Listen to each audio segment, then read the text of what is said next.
have here, I think will create new opportunities that frankly none of us in the room perhaps can envision. So I tend to be on the optimist side that we will create those jobs. Yes, there are always some jobs that go away. And I think we have to be careful. And like if you're a mayor of New York City, to help those folks that are going through a transition. So that's real. And we've done that ever since I have been around working.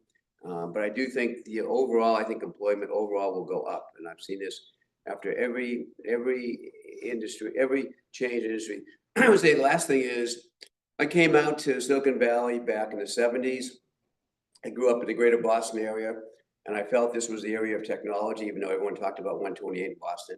And I would just say nothing has changed my mind. Then figure out where to locate and what industry to go into. And as I said before, go where the action is, and there'll continue to be action, and there'll continue to be jobs. And I just happen to be a glass half full individual. It's great to end on an upbeat note, and but there are lots of interesting topics here. We've got all the answers. Let's please thank the panelists.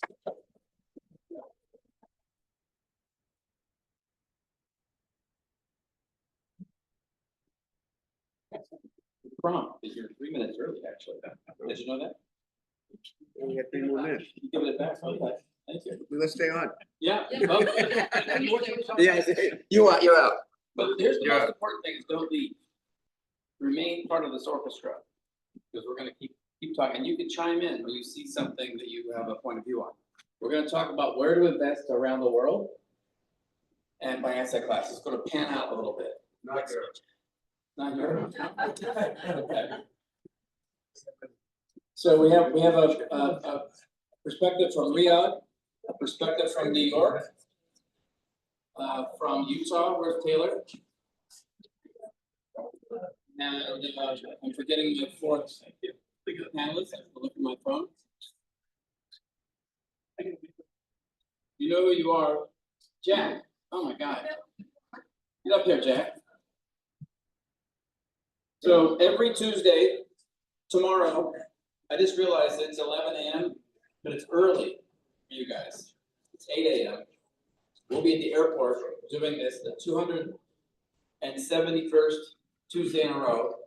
Uncle Stephen presents a set of issues. And tomorrow we're going to talk about difficulties for policy makers, but also we have an expert on Iran. And you know what's happening with Iran today. So Hamid Yusuf will share his insights. And we say they're 30 minutes, but they always go an hour and 30 minutes. So that'll be a doozy, but I'll let you kick off.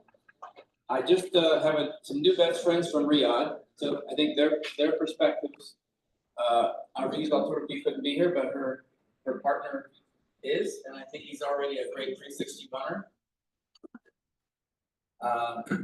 And then Jack, did you learn how they finish the panels early? But don't learn from Ken. You and Ken have a lot in common, but this is a perspective of venture, but also Midwest, where to invest in the world. But you've made a lot of money in real estate, you made a lot of in sports, so whatever you want to talk about.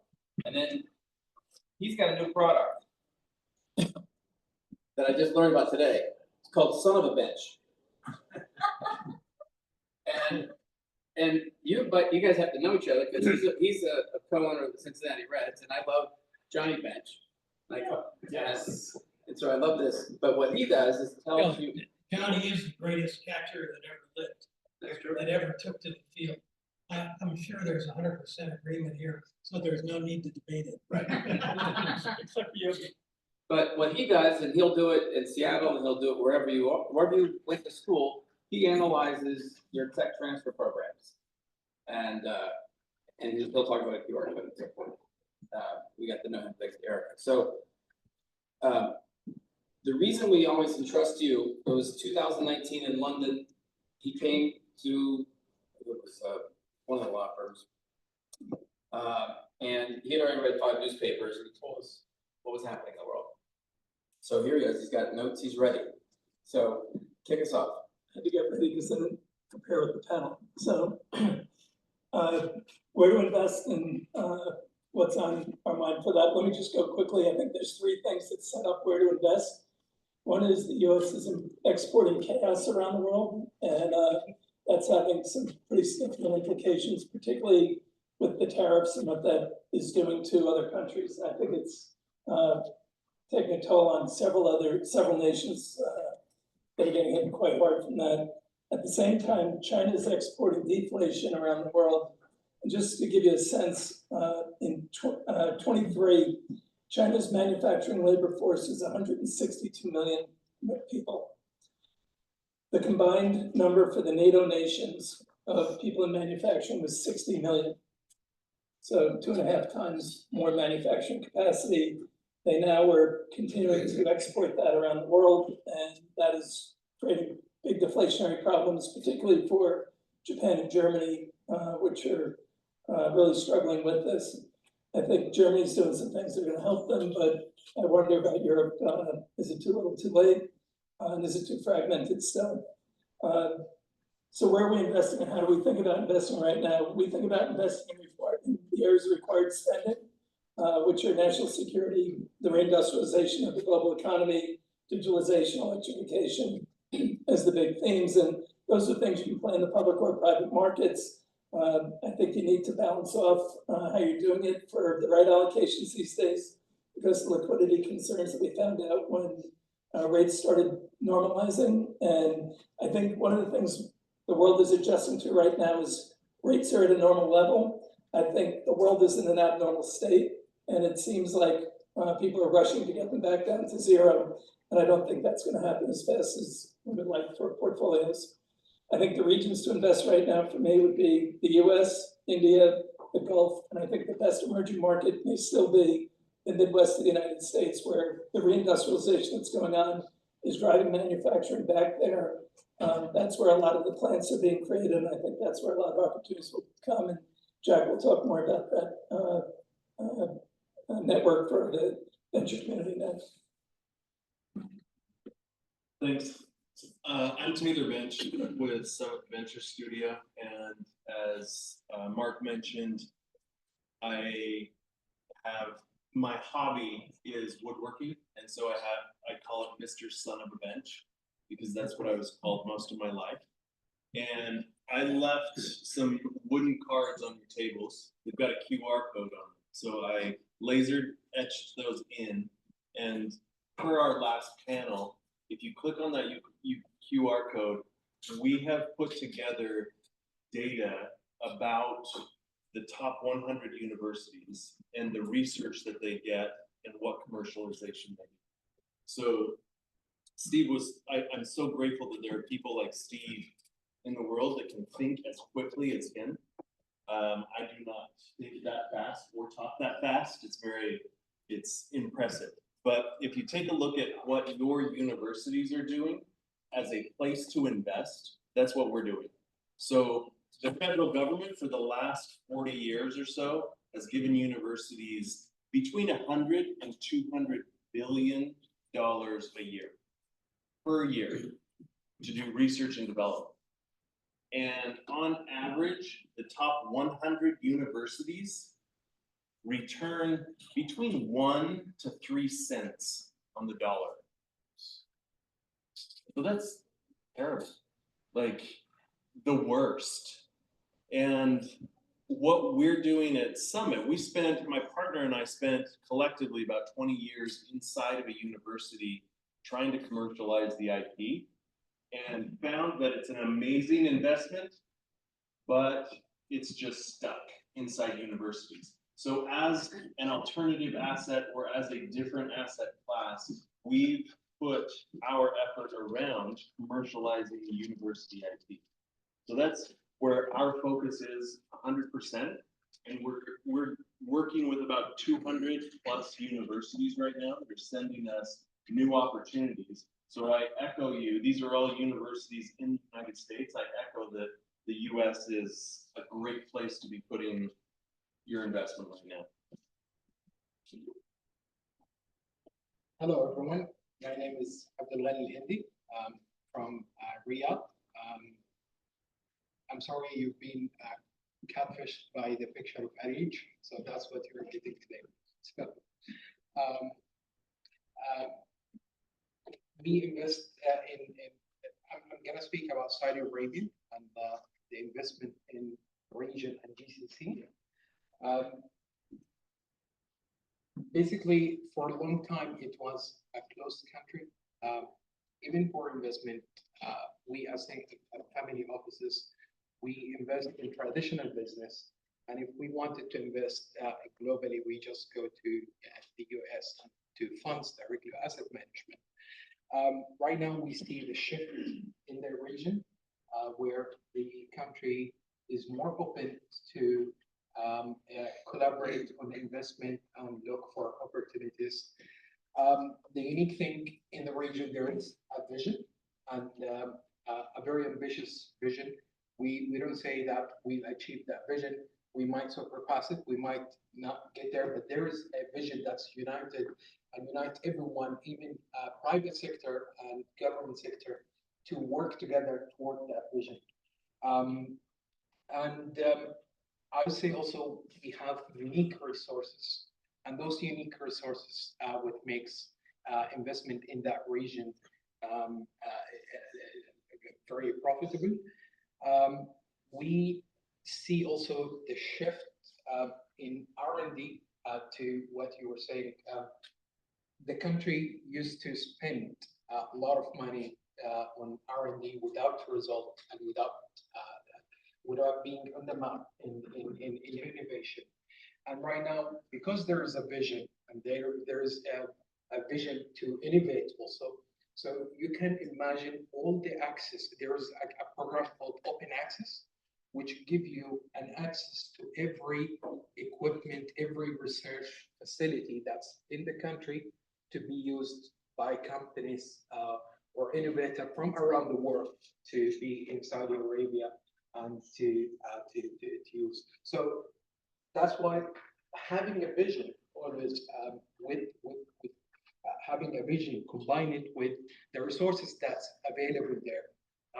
We think there is an opportunity and a chance to innovate in the country. Yeah.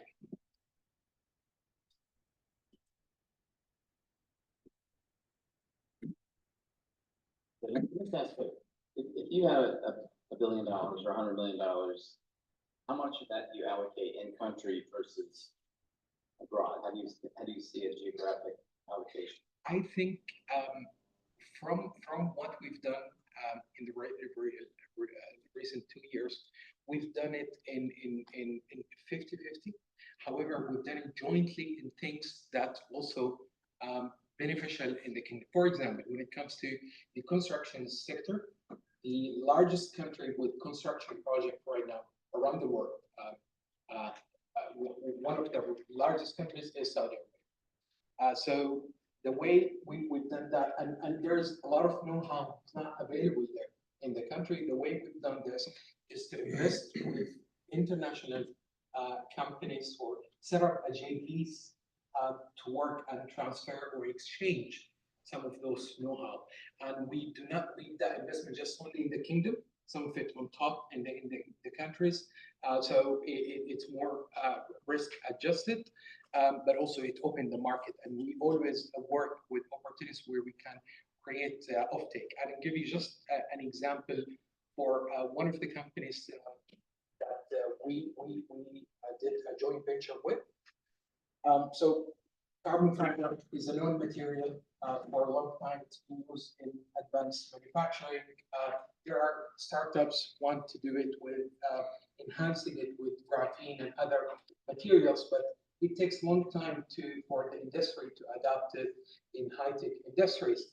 And because we have a construction sector, one of the country needs to produce carbon fiber because it's coming from raw material that's available in the country, and it doesn't produce it. So that's a check number one.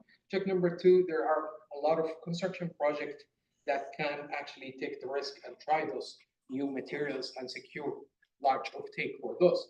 So Saudi Arabia is the world's first producer right now for carbon fiber enhanced with graphene, which is a new material that's being used. And the only thing that's enabled that is there is an offtake, there are opportunities, to use it and to try at a nation level. So this is in hard material, but there are things in robotics, car, EVs, and everything. And that's where the opportunity where there is a scale of uptake, people can try new things, and we can take risks in the country. This is at least what we've seen from family offices. Of course, discussion with government and government projects takes a long time. This is where comes the role of family offices to accelerate that discussion, where we can work with investors and international companies that want to be in the country. We work with them quickly to adapt to the mandate that's required in the government to speed up the process, not take a long time. When a government is running a lot, and mostly everything is run by one government.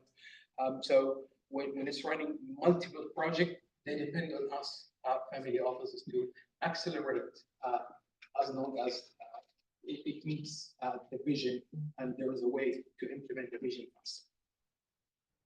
Can I just make one comment? Sure. Yeah, I just wanted to add. Actually. I mean, No, seriously. First of all, you don't want to. Oh, hey, wait, I'll give up my seat, no problem. So, you know, it's interesting, apologies. Just forgetting. So, you know, especially since many of us folks here are looking at this from a tech perspective, so there's a whole geopolitics that's emerging, especially on AI, where nations have to align like prior blocks. And as we know, lots of innovation in the US is taking the lead. She mentioned China is the next country, which absolutely it is. I would even say it's the next, and it's toe-to-toe in the US. Saudi, unlike all of GCC, right? So it varies, there's flavors within the GCC countries. Saudi is actually also where US and China meet. So unlike the US right now, where everything is, as you know. And Russia too. Yeah, but I'm speaking specifically with AI investment. I mean, you have great capabilities, but I'm talking right now with that really big arms race happening from an AI perspective, the AI arms race. So that makes Saudi even more interesting. UAE actually has a slightly different flavor between Dubai and Saudi, but Saudi is open for business, and they're playing the role like Yugoslavia did, which was almost not aligned, and they're doing it in a very, very smart way. And in addition, I just wanted to add to what you said is you've got the resources, you've got the vision, but Saudi has the appetite. MBS feels Saudi should be well beyond what UAE has done in GCC, and it should be #1 in the world. So when you bring a combination of this, that's what makes, now mind you, they're falling all over the place doing it, but that's how it happens, right? I mean, in UAE, you would see aquariums breaking down because they were building too fast. I was in a building that had earthquakes with the stairwell like locked. So you're like, how am I going to exit the building? So it just makes for a very, I think, interesting play in all these countries. Thank you. Sir Jack. I think we Is this on? I think, had you known, Arish, you haven't met her yet, and some of the others, remember you were trying to buy a sports team? I bet the Saudis would have come in with you on that one. Well, this can still be done. Where is Eli in here? I was on a phone call for. I confessed to him a little while, this doesn't count on the top. I confessed to him a little while ago that we made a bid to buy an NWSL team, the women's soccer team. And bid $70 million. We as a large collection of people, of which I was part of. But Denver outbid us. If there are people here from Denver, I have some reasons to dislike you.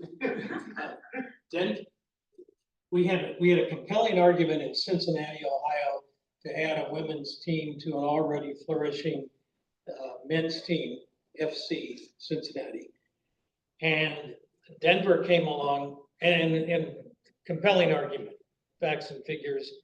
What we didn't do was bid enough money. We bid 70 million to get the rights. Denver bid 120 million. Ours was a better argument, but they won.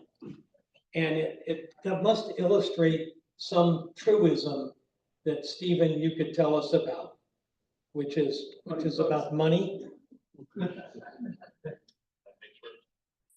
And, so we lost and, but we want to try again if anybody would like to team up. Meanwhile, do they know that your name is Organized Chaos? No, because people should know that. If you're gonna sit up here and talk, they have to know that you represent organized chaos. And maybe over cocktails later, you can explain how do you organize the chaotic part of your life? Yeah. It's a process. Apparently, yeah. So in the context, by the way, is this short form, long form? What are we? We're sort of at the end of Just the what you beginning? should be talking. Well, What excites but you none- today? none of what's been said so far counts, though, with respect to the topic. As to the question, where to invest, I'll share two quicker than I planned answers to that question. And in two different contexts. But the first answer is there are opportunities to invest in flyover country. And using Cincinnati, where I live, just as an example of what's going on down there in various locales in flyover country. That's a market that ranks number 30 in the United States, 2.2 million metro. So relatively small with respect to the larger markets in which investment activity takes place, such as New York and San Francisco, et cetera. And I founded the first venture firm ever in that region of the country in 1990, Blue Chip Partners, and proceeded to raise and put to work about $1 billion since 1990. But interestingly, while that was the first firm, and there was a general belief that there was no entrepreneurship that could support or engage with sources of capital, today that market has $2 billion of private equity and venture capital under management, 18 different incubator and related support resources, and we monitor startups, and there are 176 startups in greater Cincinnati. So 2.2 million people. Did you memorize the numbers I just said? So you had 2.2 million people in the market. Jack, we were at Berkeley today. How many startups are being supported in just the biosciences lab in Berkeley? No, just one little space. But Berkeley does about 4,000 a year. That's number one. I love Cincinnati, love it. Maybe that's okay, that the arbitrage. Well, They do one extent, but that's No, I'm saying if you ask them. We're thinking on you, Jack. Should I Okay. pick them all up? well, but they're not taking my time though. They're not, well, this time's allocated to others. Keep going.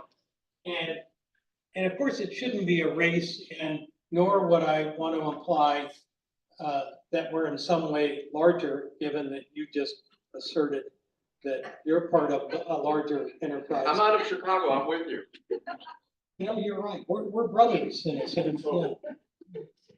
But The- you had 2 points. One is the flyover states have opportunities in Cincinnati. And Cincinnati Got it. What's the other point? is an example. And the other point is relative to point number one. This one is subterranean. There is a world of institutional angel funds as distinguished from just generic angel investing.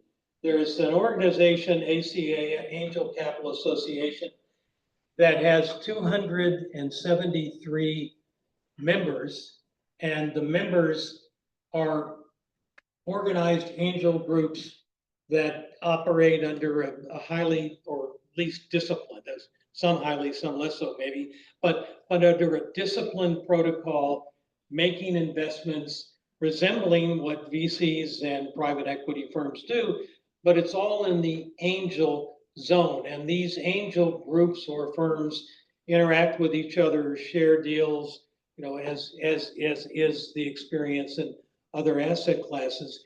And it is, however, and the reason for bringing it up is it's somewhat of an invisible world about which many of us in this room are less familiar. And of course, it doesn't have the notoriety of the other larger asset classes. And nevertheless, it's a burgeoning area of investment.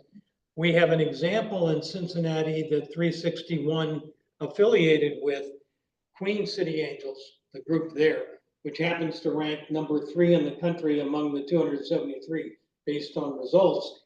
And it's been operational for 25 years.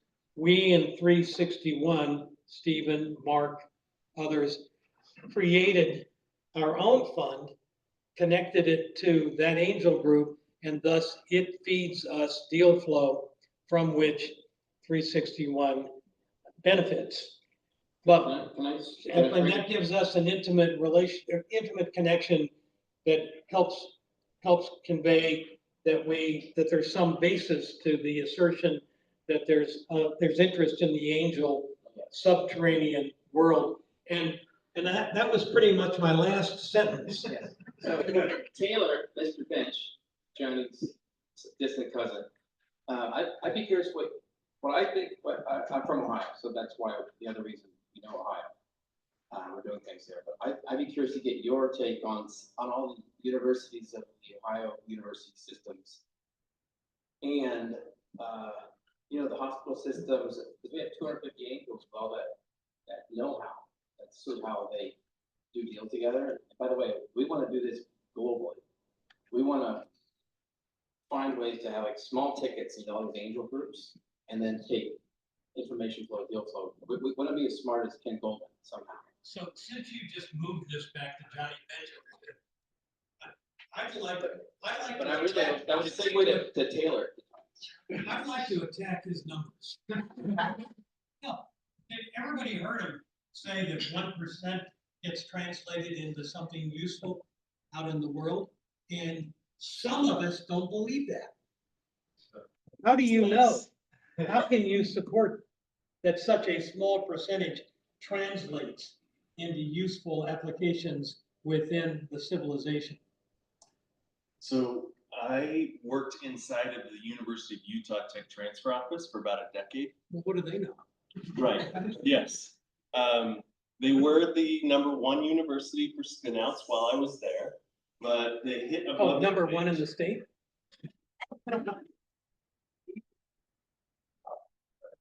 No, one in the country by the Milken Institute. But what we did was some research around that and found that only about 1.5% of anything that came out of the universities ever generated more than $100,000 in revenue. Now that seems really small, but the crazy thing is they were generating 80,000 projects per year inside the universities. So there's so much at the top of the funnel that only a very small part gets out. But one of the other reasons is they're not built to commercialize. They have to have an outside party help them commercialize that.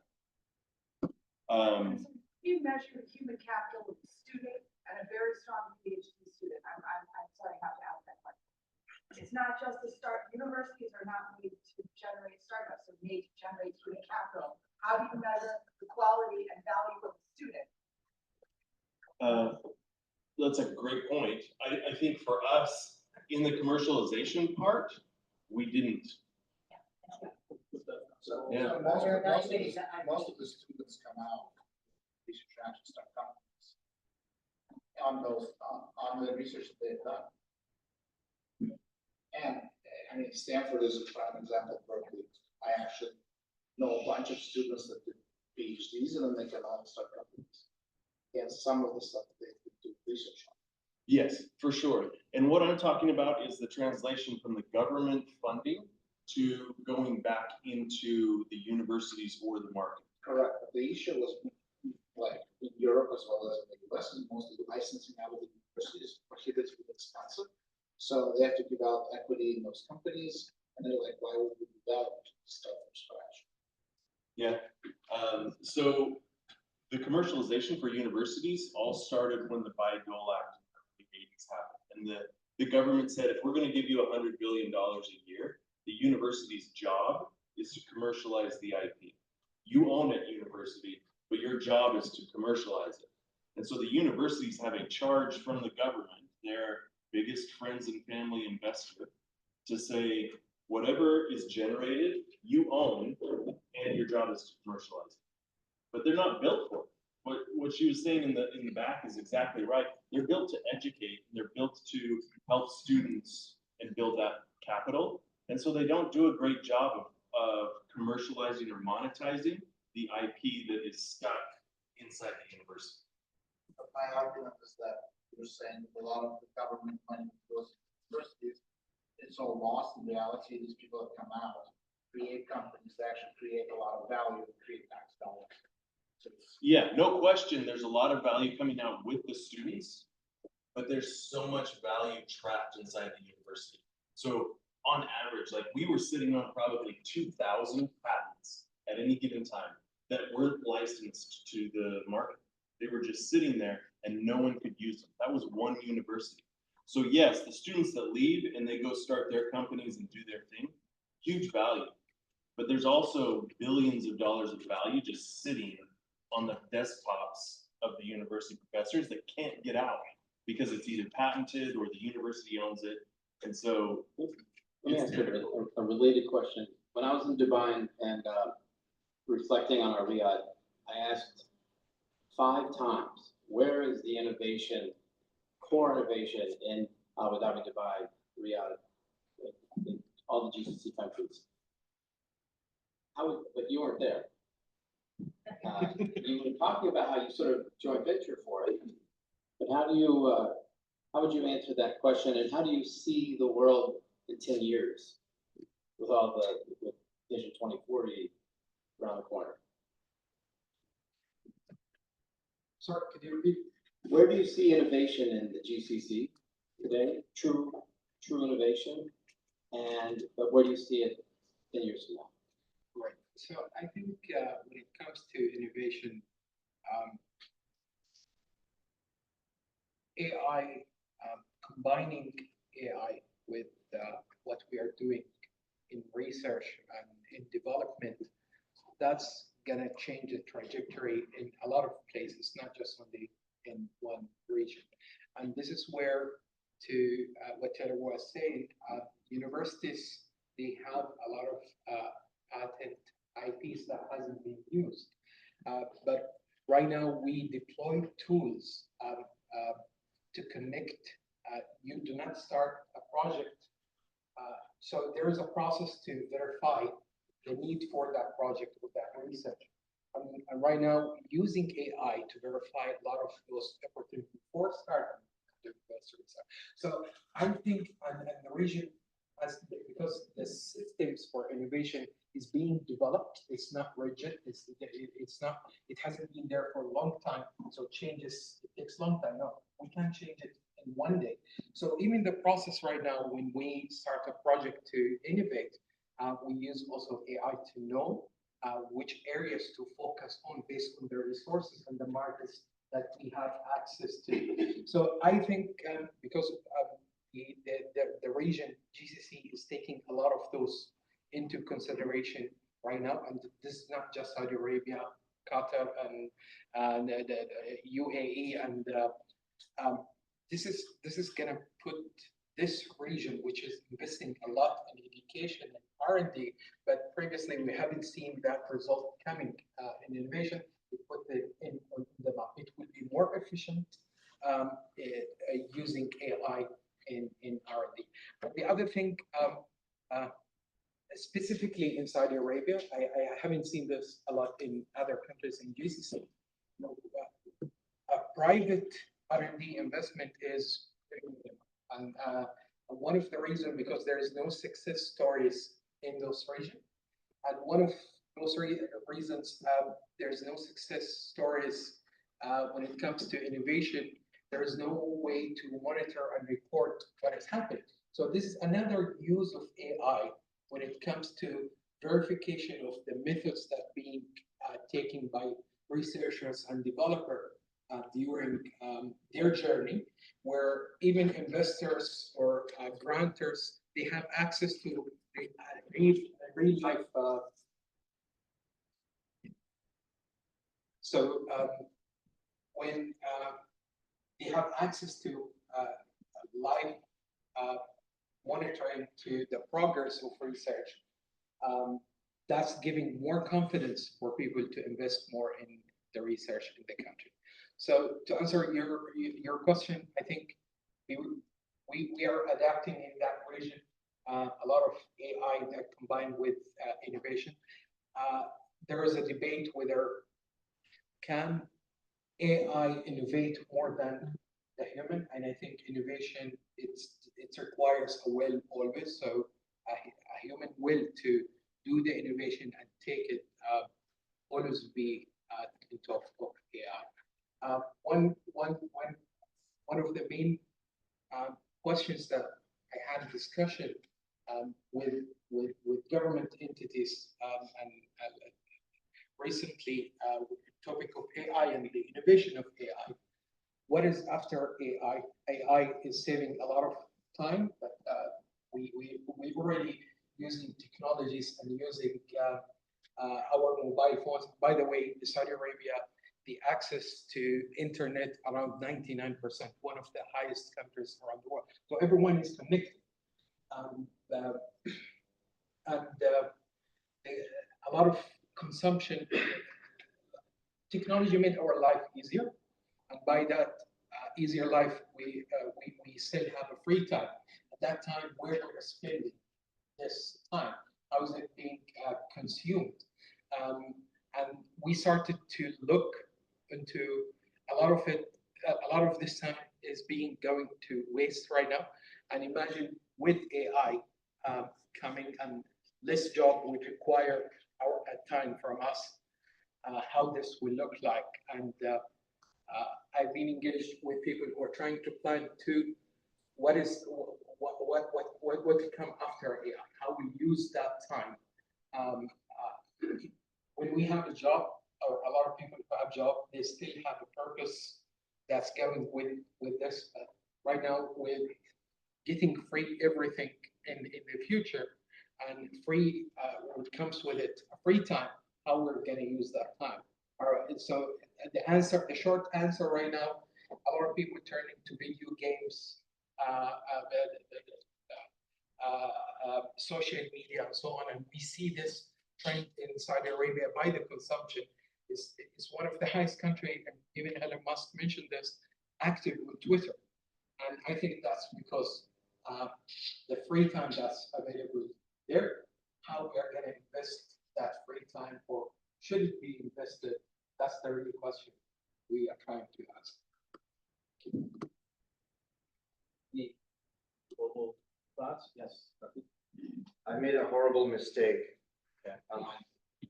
Wasn't 4,000 from Berkeley. It's over a 10-year period. So according to ChatGPT, Berkeley does 164 a year and Stanford does 144. So to Jack's point, flyover country, Cincinnati doing 300, Chicago doing.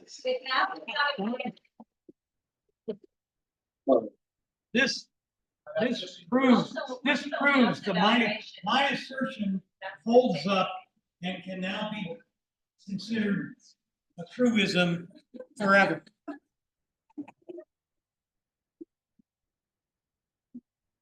Don't challenge it.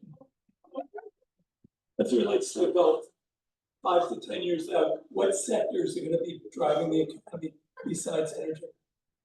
I think, we have, when it comes to environment, we are trying to do a lot of things related to environment. I think water and water treatment, desalination, because we have a lot of experience in that region. We don't have natural resource of water, but I think with climate change, things like this, so water treatment. I think also robotics, that's a field where the kingdom is going strong. And the population of Saudi Arabia around 32 right now, and third of that population is mainly labor and hard working labor. And the government has planned also to combine and use a lot of robotics in that way. So we see a lot of companies that coming in provide, so not just the clean energy and not just only the water, also robotics and AI in that field. There is a room for trial and error in that field, and that's what is happening right now. So we're gonna call an audible. Never been done at 361, actually happens at every single event. Somehow the secondaries panel is not all simple. So we're gonna take a break. Beautiful day. And if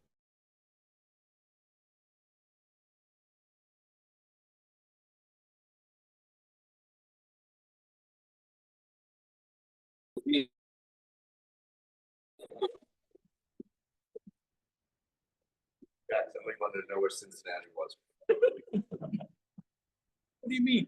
It's a geography AI app. You know how the world turns? It's right where the